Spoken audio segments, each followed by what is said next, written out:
Hello and welcome in my YouTube channel 56 Tutorials for Physics। मैं हूँ आपका host engineer Saurabh Srivastava. मैं लेकर आया हूँ आपके लिए Coulomb's law in vector form, means vector form of Coulomb's law. सबसे पहली बात बेटा कि Coulomb's law of vector form जो है हमारा, ये क्या बताता है। वेक्टर फॉर्म में जो हमारा कूलम्स लॉ होता है, वेक्टर फॉर्म में जो हमारा कूलम्स लॉ होता है वो हमें बताता है फोर्स की डायरेक्शन। क्या बताता है हमें? फोर्स की डायरेक्शन। बिकॉज हम कूलम्स लॉ जो पढ़ते हैं वह सिर्फ हमें ये बताता है कि फोर्स कितना लग रहा है, ना कि हमें यह बताता है कि फोर्स की डायरेक्शन क्या है। दैट मीन्स कि दो चार्जेस के बीच में फोर्स कितना है, दो चार्जेस के बीच में फोर्स की डायरेक्शन नहीं बताता है। तो उसके लिए दो चार्जेस के बीच में जो फोर्स की डायरेक्शन है उसके लिए हम पढ़ने जा रहे हैं vector form of Coulomb's law. तो vector form of Coulomb's law जो हमारा होता है, इसके लिए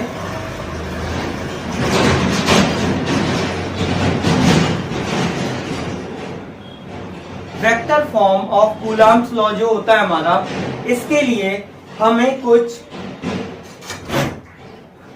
कुछ अजम्पशंस फॉलो करने होंगे। वो अजम्पशंस क्या होते हैं और वो अजम्पशंस क्या हैं उनके बारे में बात करते हैं। सबसे पहले कि दो पॉइंट चार्जेस हैं, एक ये है, एक का नाम Q1 और एक का नाम क्या है Q2।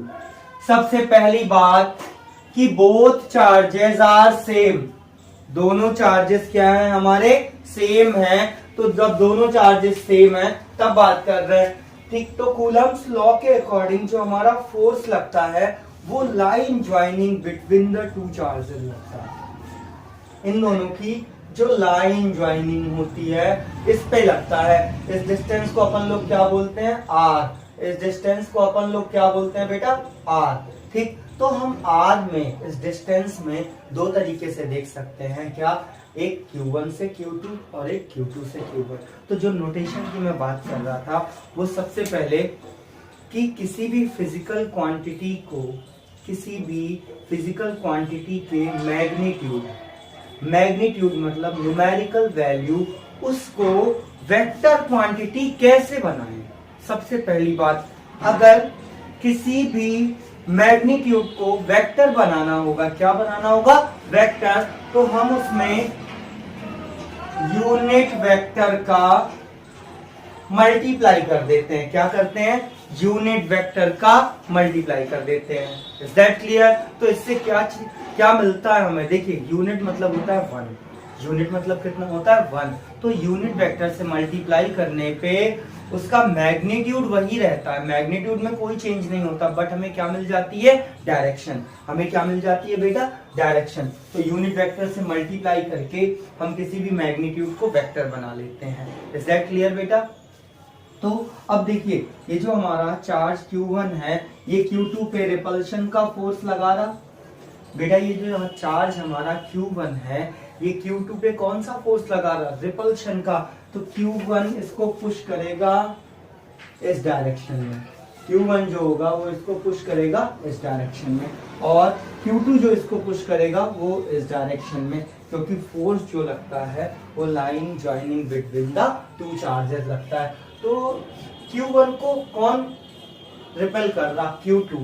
तो फोर्स F, इसे वेक्टर लिख रहे हैं, वेक्टर F। तो इस फोर्स का नाम क्या होगा? इस फोर्स का नॉमेनक्लेचर, जो मैं आपसे नोटेशन या एजम्पशन की बात कर रहा था, वो पहला हमारा ये कि हम इस फोर्स को क्या नाम देंगे?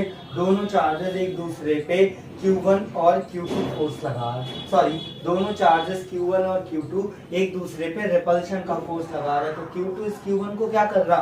पुश कर रहा। तो 1 को कौन पुश कर रहा? 2। तो इस फोर्स का नाम होगा 1, 2। क्यों? अब इसको यहां पे क्लियर कर लीजिए कि force on charge Q1 due to Q2। इस फोर्स का नाम क्या होगा बेटा? Vector of F12। ठीक, इस फोर्स का नाम देखिए, इस पे क्या हो रहा है, वेक्टर का साइन लगाया, F लिखा, इस 2 पे इस Q2 चार्ज को Q1 पुश कर रहा, इस Q2 चार्ज को ये Q1 पुश कर रहा, दैट मीन्स 2 पे कौन लगा रहा? 1। 2 पे कौन फोर्स लगा रहा? 1। तो ये हो गया हमारा F21 इक्वल्स टू बेटा force on charge Q2 due to Q1। एक बार फिर से देखते हैं। ठीक, तो सबसे पहले 1 और 2, जैसे हमने F1 लिया, F12, तो F12 क्या बताता है? फिर से देखिए, F12। ठीक, इसका यहां पे होता है ऑन और यहां पे होता है बाय, यहां पे होता है ऑन और यहां पे क्या होता है? बाय। तो 1 पे कौन फोर्स लगा रहा है? किसके द्वारा लग रहा? 1 पर किसके द्वारा लग रहा? 2 के द्वारा। तो ये हो गया क्या? 1 2। क्या हो गया बेटा? 1 2। अब देखिए, सबसे पहली चीज कि हमें यहाँ इसकी डायरेक्शन का यूनिट वेक्टर चाहिए। क्या चाहिए बेटा? Unit vector. तो इसकी डायरेक्शन का यूनिट वेक्टर क्या होगा? दिस 1 से 2।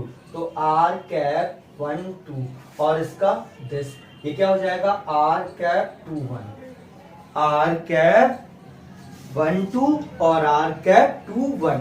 ठीक, तो अब जो फोर्स है हमारा बिटवीन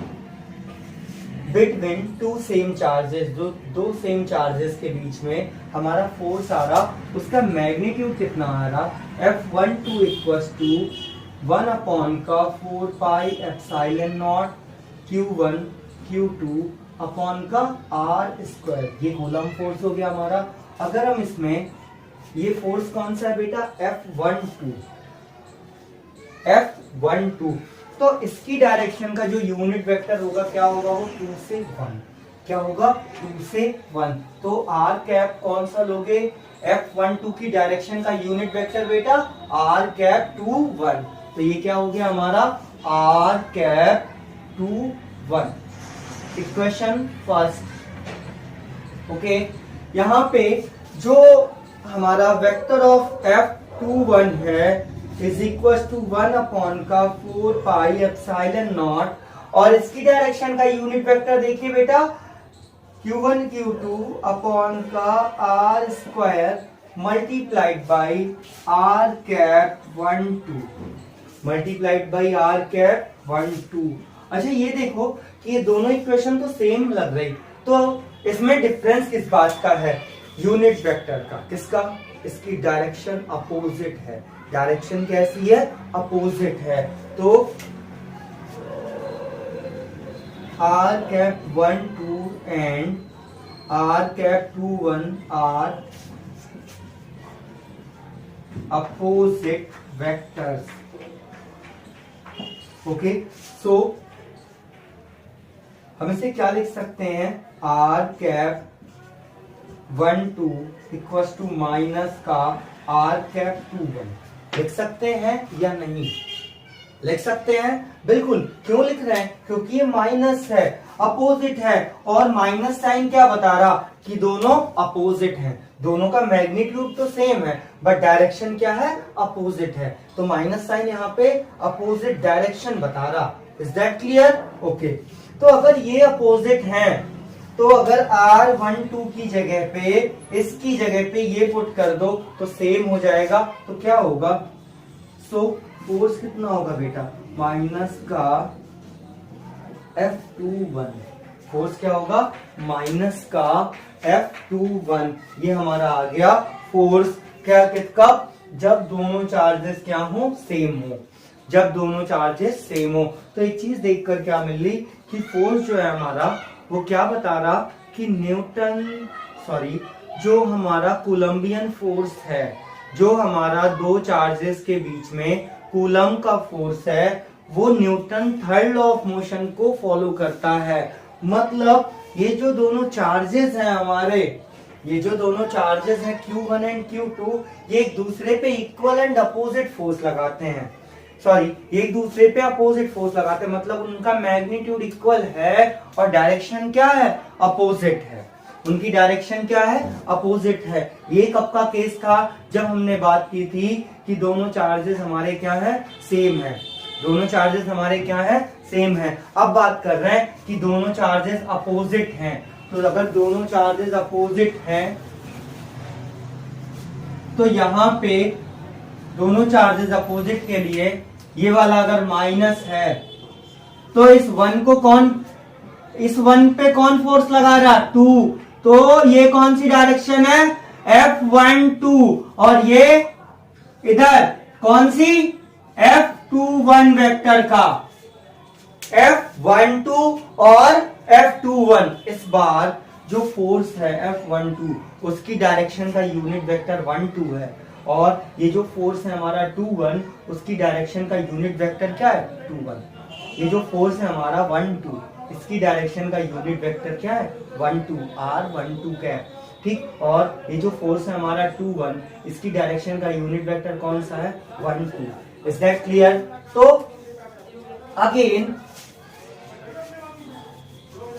बेटा यहां पे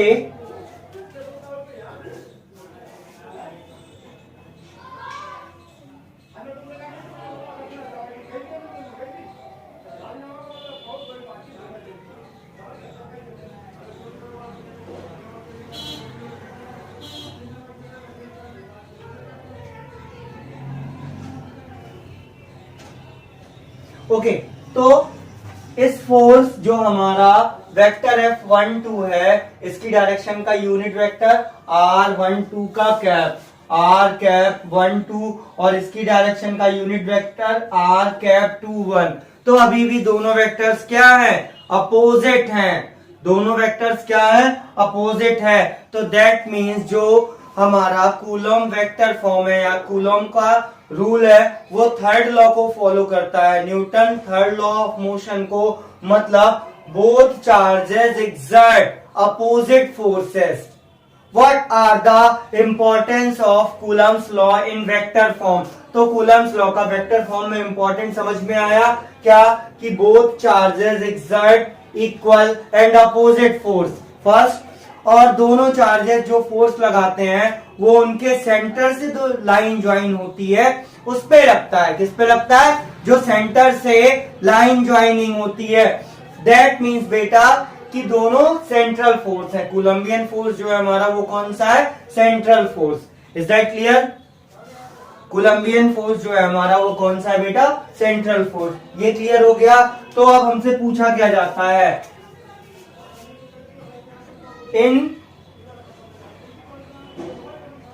इन जर्नल फॉर्म हम कूलम वेक्टर लॉ को लिखते कैसे हैं, वेक्टर फॉर्म को। ये F हो गया हमारा फोर्स इन एयर और vacuum 1/4 pi epsilon nought Q1 Q2 upon का R स्क्वायर वेक्टर F। तो यहाँ पे R unit vector, but unit vector जो R कैप होता है हमारा वो क्या होता है, फुल वेक्टर R अपॉन का mod of R। Full vector R upon का mod of R। Is that clear बेटा। तो मॉड ऑफ R, मॉड का मतलब है अंदर जो क्वांटिटी है हमने उसका कंफर्म मैग्नीट्यूड ले रखा है। Is that clear. तो ये हो गया हमारा 1/4 pi epsilon nought Q1 Q2 upon का R। अब देखिए इस R कैप के प्लेस पे क्या लिखोगे आप, वेक्टर R, और यहां क्या हो जाएगा Q। तो ये हमारा हो गया कूलम्स लॉ का journal form, vector form. Board exam में आपके पूछा जाता है right the vector form of Coulomb's law. ठीक, तो vector form of Coulomb's law को हम ये लिखते हैं। इज दैट क्लियर बेटा, या यहाँ पे कोई डाउट है, हो गया, कोई डाउट है आपको, नहीं। तो बेटा इसी क्वेश्चन से बीच से एक पार्ट निकालते हैं। जब वो आपसे Coulomb's law in vector form नहीं पूछते तो वो पूछते हैं right the importance of Coulomb's law in vector form. Right the importance of Coulomb's law in vector form. तो कूलम्स लॉ की वेक्टर फॉर्म का इंपॉर्टेंस फर्स्ट कि कूलम्स लॉ ओबे Newton third law of motion.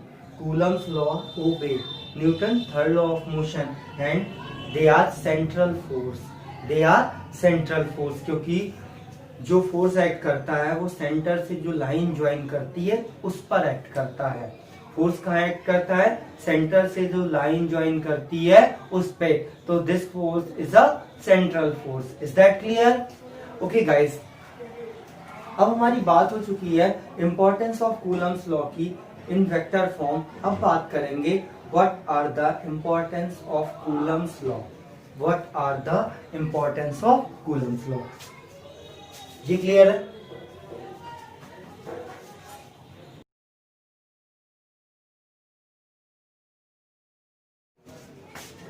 Okay guys, हम बात कर रहे थे vector form in Coulomb's law के बाद इंपॉर्टेंस ऑफ कूलम्स लॉ की. कूलम्स लॉ की क्या क्या इंपॉर्टेंस होती है. सबसे पहली बात, एक बात हमेशा ध्यान रखिएगा कूलम्स लॉ के केस में कि जो हमारा कूलम्स लॉ है वो थ्योरेटिकली स्टेब्लिश नहीं हुआ है, वो एक एक्सपेरिमेंटल लॉ है. कौन सा लॉ है? Experimental law. मतलब एक्सपेरिमेंट से बना है. कूलम्स लॉ जो है हमारा, कूलम क्या थे? वो इंस्पायर्ड थे न्यूटन से. देखिए बेटा, मैटर के पास दो प्रॉपर्टी होती है.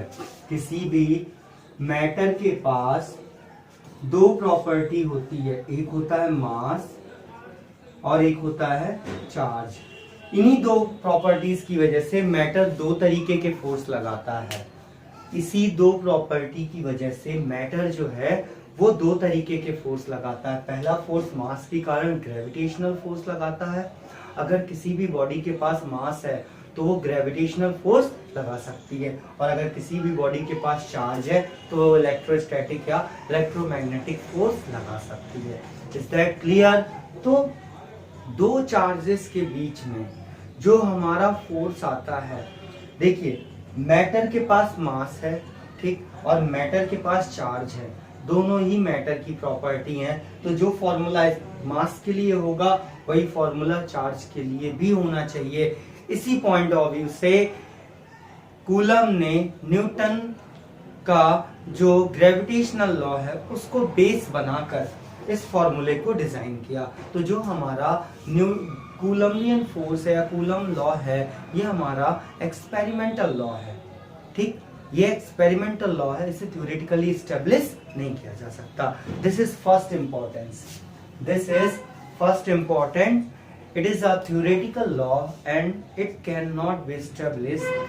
Sorry, it is an experimental law and it cannot be established theoretically. Is that clear? Second things, second part जो आता है हमारा कि जो हमारा कूलम्स लॉ होता है, जो हमारा कूलम लॉ होता है ये सिर्फ पॉइंट चार्ज, सिर्फ पॉइंट चार्ज के लिए ही वैलिड होता है. वाई पॉइंट, देखिए पॉइंट को हम प्लस माइनस में नहीं ब्रेक कर सकते. पॉइंट को प्लस माइनस में नहीं ब्रेक कर सकते. तो कूलम्स लॉ होता है जो वो पॉइंट चार्जेस के लिए ही एप्लीकेबल है. Only for point charge, only for point charge. ठीक, और थर्ड कि पॉइंट चार्ज कहाँ होने चाहिए? रेस्ट पे. पॉइंट चार्ज कहाँ होने चाहिए? रेस्ट पे, क्योंकि चार्ज मूव करेगा तो क्या बनाएगा? करंट. तो पॉइंट चार्ज एट रेस्ट या स्टैटिक पॉइंट चार्जेस के केस में ही सही होता है. थर्ड बात, जब हमें फोर्स पता चल गया तो ये भी पता चलता है कि वो कितनी डिस्टेंस तक काम करता है. जब हमें फोर्स पता चलता है तो ये पता चलता है कि कितनी डिस्टेंस तक काम करता है, मतलब जो उसका एरिया वो कितना डिस्टेंस कवर कर सकता है. तो जो रेंज होती है कूलम्स फोर्स की वो होती है 10 to the power -15 metre to 10 to the power +18 metre. बहुत बड़ी रेंज है, बहुत बड़ी रेंज है. मैंने जब चैप्टर स्टार्ट किया था तो आपको बताया था कि हमारा ग्रेविटेशनल फोर्स और इलेक्ट्रोमैग्नेटिक फोर्स जो होते हैं वो विजिबल होते हैं because they are long range forces. तो हमारा ये फोर्स क्या है? बहुत लॉन्ग रेंज है इसकी, बहुत बड़ा है. Is that clear? Next, fourth point, Coulomb's law ओबे Newton's third law. Coulomb's law ओबे न्यूटन थर्ड लॉ, ये हम पहले भी बात कर चुके हैं, लेकिन ये जो कूलम्स लॉ में जो फोर्स आता है वो दोनों चार्जेस के म्यूचुअल इंटरेक्शन की वजह से आता है। किसकी वजह से? Mutual interaction. मतलब म्यूचुअल इंटरेक्शन का मतलब हो गया कि दोनों चार्जेस एक दूसरे पे इक्वल और अपोजिट फोर्स लगा रहे हैं। दोनों चार्जेस एक दूसरे पे क्या कर रहे हैं? इक्वल और अपोजिट फोर्स लगा रहे हैं। तो वहां से इक्वल और अपोजिट से निकल कर आता है कि जो हमारा कूलम्स लॉ होता है वो Newton third law of motion को ओबे करता है, उसको मानता है। Is that clear? Coulomb force जो होता है दो चार्जेस के म्यूचुअल इंटरेक्शन से आता है। किससे आता है? Mutual interaction. तो इसका मतलब ये हो गया कि both charges exert equal and opposite force on each other. Is that clear बेटा? और नेक्स्ट पॉइंट है कि it is a central force. Central क्यों है भैया? क्योंकि जो सेंट्रल फोर्स है, देखिए वो क्या करता है, दोनों चार्जेस का सेंटर जो होता है, दोनों चार्जेस के सेंटर से एक्ट करता है, line joining between the two charges. तो इसलिए इसे क्या बोलते हैं? Central force. क्या बोलते हैं बेटा? Central force. ठीक। नेक्स्ट हमारा जो होता है वो ये होता है कि these forces are conservative in nature. Conservative class 11 में आपने पढ़ा होगा कि किसी भी फोर्स के कंजर्वेटिव होने का क्या मतलब होता है। ठीक है, वैसे मैं आपको बता दूं सिंपल सी चीज कि यहाँ पे दोनों अपने इनिशियल और फाइनल स्टेज पे डिपेंड कर रहे हैं। जो पाथ अडॉप्टेड हो रहा वर्क करने के लिए वो उस पाथ को फॉलो नहीं कर रहे, वो सिर्फ कूलम को फॉलो कर रहे हैं। Is that clear? One of the most important property is the force between two charges, two static point charges is unaffected by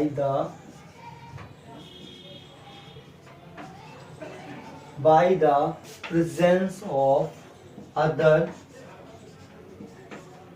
charges in its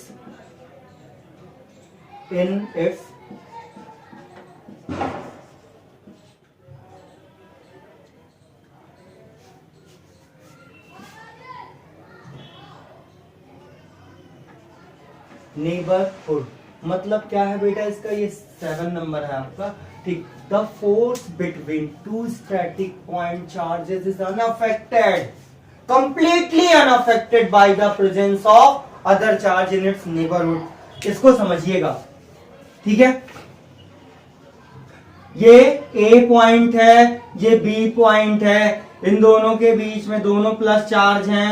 एक का नाम Q1 है और एक का नाम Q2 है। इनके बीच में 50 न्यूटन का फोर्स लग रहा। ये फोर्स रिपल्शन का होगा क्योंकि दोनों चार्जेस प्लस हैं या दोनों चार्जेस सेम है। पहली बात कि दो चार्जेस के बीच में, इन दोनों चार्जेस के बीच में दोनों प्लस हैं, ए और बी, इनके बीच में 50 न्यूटन का रिपल्शन का फोर्स लग रहा। ठीक। So the force between two static point charges is unaffected. अगर यहाँ पे हम एक तीसरा चार्ज लेकर आए जिसका नाम है C, ठीक, इसका नेचर नेगेटिव है, -Q3 है और ये इसको 30 न्यूटन से अट्रैक्ट कर रहा है। ये इसको क्या कर रहा? 30 न्यूटन से अट्रैक्ट कर रहा। तो ये इसे अट्रैक्ट करेगा 30 न्यूटन से, ए सी को अट्रैक्ट करेगा 30 न्यूटन से, और ए और सी के बीच में 30 न्यूटन का फोर्स रहेगा और ए और बी के बीच में क्या होगा? 50 न्यूटन का फोर्स रहेगा। That means the force between two point charges is completely unaffected by the presence of other charge in its neighborhood। जो उसके नेबरहुड यानी पड़ोस में चार्ज प्रेजेंट होगा वो उस पर कोई इफेक्ट नहीं डालेगा। ध्यान रखिए हम दो चार्जेस के बीच के फोर्स की बात कर रहे हैं, बिटवीन, ठीक, not on a single charge. Is that clear? सबसे पहली चीज, the force between two static point charges, मतलब बेटा बिटवीन मतलब के बीच में, दोनों चार्जेस के बीच में जो फोर्स है वो अनअफेक्टेड नहीं होगा। presence of other charge in its neighborhood. Is that clear? इससे हमें हेल्प मिलेगी आगे काफी। नेक्स्ट बात करते हैं लिमिटेशन कि what are the limitations of Coulomb's law. Limitations, what is limitation? पहला कि ये पॉइंट चार्ज के लिए वैलिड है। First, it is valid only for point charge. अगर चार्ज मूव कर जाता है तो अलग दिक्कत होती है, ठीक है। तो ये रेस्ट के लिए वैलिड है केवल, क्योंकि मूव करेगा तो क्या बना देगा? करंट। पहला लिमिटेशन। सेकेंड लिमिटेशन क्या होगी इसकी? फर्स्ट ये हमारा कि जो कूलम्स लॉ है हमारा बेटा, वो सिर्फ स्टैटिक पॉइंट चार्ज के लिए ही वैलिड है, ठीक। सेकेंड,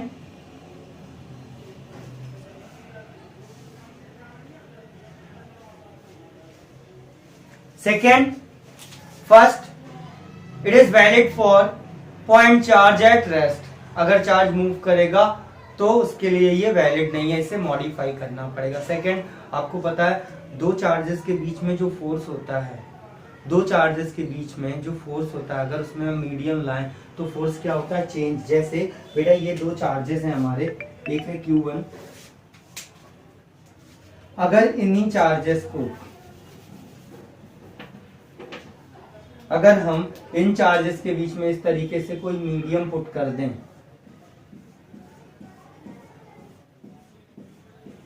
के डाइलेक्ट्रिक कांस्टेंट के, तो इनके बीच का फोर्स क्या होगा? डिक्रीज हो जाएगा। इनके बीच का फोर्स क्या होगा बेटा? डिक्रीज हो जाएगा। अगर इसके बीच में हम कोई मीडियम पुट कर दें इस तरीके से, तो इनके बीच का जो फोर्स है वो क्या हो गया? डिक्रीज हो गया। जबकि Q1 एंड Q2, अगर इन दोनों के बीच में एयर है या वैक्यूम है तो इनके बीच में फोर्स ज्यादा होगा, और इसके प्लेस पे हम डाइलेक्ट्रिक रखते हैं तो फोर्स चेंज हो जाता है। दैट मीन्स कूलम्स लॉ जो है हमारा वो यूनिवर्सल लॉ नहीं है।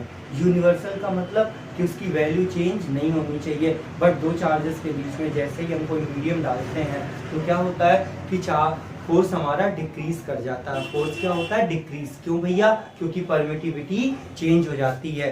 अगर आप परमिटिविटी नहीं पढ़ा है या उसके बारे में आप डिटेल में जानना चाहते हैं तो इसके पहले जो वीडियो अपलोड करी थी मैंने, उसमें परमिटिविटी का लिंक प्रोवाइड कर दिया है। उसमें परमिटिविटी का वीडियो अपलोड है जिसका लिंक मैंने इस वीडियो के डिस्क्रिप्शन बॉक्स में दे रखा है, ठीक। For more updates like and subscribe my channel. इसका फायदा ये मिलता है, जब आप सब्सक्राइब करते हो तो जब वीडियो अपलोड की जाती है तो वो वीडियो आप तक सबसे पहले पहुंचती है। Is that clear? उसका नोटिफिकेशन आपको सबसे पहले मिलता है। ओके, मिलते हैं नेक्स्ट लेक्चर में। Principle of superposition, then principle of superposition के बाद the concept of electric field. किसकी? The concept of electric field. अच्छा बेटा एक बात बताओ, कॉन्सेप्ट जब बात कर रहा हूं तो बता ही दूं, ये दोनों चार्जेस एक दूसरे पे फोर्स लगा रहे हैं, न्यूटन थर्ड लॉ फॉलो कर रहे हैं, लेकिन ऐसा क्या है इनके बीच में कि ये फोर्स लगा रहे हैं? ऐसा क्या है इनके बीच में कि ये फोर्स लगा रहा है? इन दोनों के बीच में कोई फिजिकल कांटेक्ट नहीं है। अगर मैं आपसे ये बोलूं कि जाओ एक ग्लास पानी पी लो, जाओ एक ग्लास पानी पी लो, तो आप क्या करोगे? ग्लास को पकड़ोगे इस तरीके से, देन तो बिना आप ग्लास को कांटेक्ट में लाए फोर्स नहीं लगा सकते, चाहे पुश का लगाओ या पुल का लगाओ। बट ये दोनों चार्जेस जो हैं ये एक दूसरे पे पुश और पुल का फोर्स लगा रहे हैं विदाउट एनी कांटेक्ट। कैसे? इसका आंसर मिलेगा आपको इलेक्ट्रिक फील्ड में। Is that clear?